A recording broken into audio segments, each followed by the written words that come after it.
இன்றைய காலகட்டத்துல ஒரு மனிதர் அறிவு, ஆற்றல், புகழ்ல இமயத்துல இருந்தா கூட, அவர் இணையத்துல இல்லையானா, அதாவது சோசியல் மீடியாவுல ஆக்டிவா இல்லையானா, அவர் ஒரு பெருசா உலகம் கொண்டாடுறது இல்ல, மதிக்கிறது இல்ல.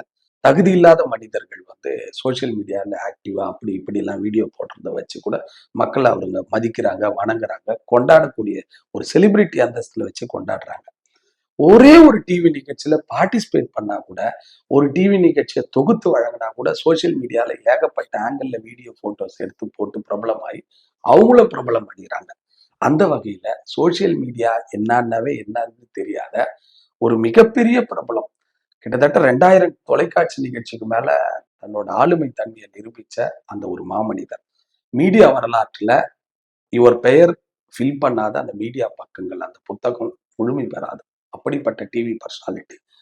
இன்னைக்கு நம்ம கேபிள் டிவின்னு சொல்ல மாட்டோம். சன் டிவி இருக்கா, சன் டிவி இருக்கான்னு. அந்த சன் டிவி உருவாக்குறதுக்கு முக்கியமான பில்லர்கள்ல அவரும் ஒருத்தர்.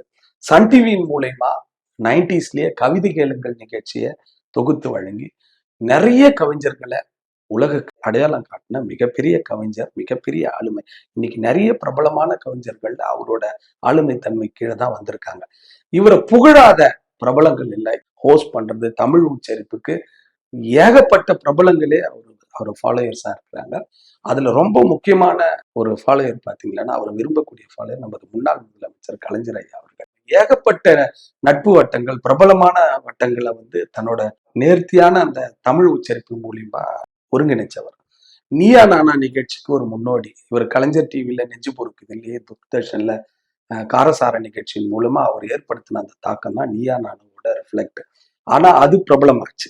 கவர்மெண்ட் சேனல்ல வந்து எல்லா நிகழ்ச்சியும் வந்து ஈஸியா எல்லாருக்கும் கிடைச்சிடாது. அப்படிப்பட்ட தூர்தர்ஷன்லயே காரசாரம் நிகழ்ச்சியை தாண்டி ஏகப்பட்ட ஸ்பெஷல் நிகழ்ச்சி 500க்கும் மேற்பட்ட நிகழ்ச்சிகளை தொகுத்து வழங்கின மிகப்பெரிய ஊடக ஆளுமை. இவர் கால் தடம் படாத எந்த டிவியே இல்லைன்னு சொல்லலாம். சன் டிவி, கலைஞர் டிவி, தூர்தர்ஷன், பொதிகை, புதிய யுகம், புதிய தலைமுறை, இன்னும் வெளிநாட்டு சேனல்கள், ஏகப்பட்ட சேனல்கள்.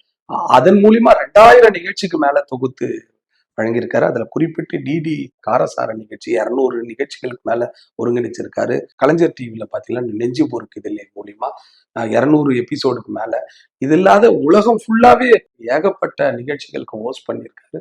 அப்படிப்பட்ட மிகப்பெரிய ஆளுமையை வந்து, அதாவது குறைகுடம் கூத்தாடும் நிறைகுடம் தழும்பாதுன்றதுக்கு ஒரு எக்ஸாம்பிளா இருந்து சோசியல் மீடியாவில் ஆக்டிவா இருந்ததுனாலேயே நம்மளுக்கு தெரியாத அந்த மிகப்பெரிய ஒரு ஊடக ஆளுமைக்கு இன்னைக்கு பிறந்த நாள். இந்த தருணத்துல திரு ஜான் தன்ராஜ் அவர்களுக்கு என்னோட பிறந்தநாள் நல்வாழ்த்துக்களை தெரிவிச்சுக்கிறேன். நீங்களும் வாழ்த்தலாமே.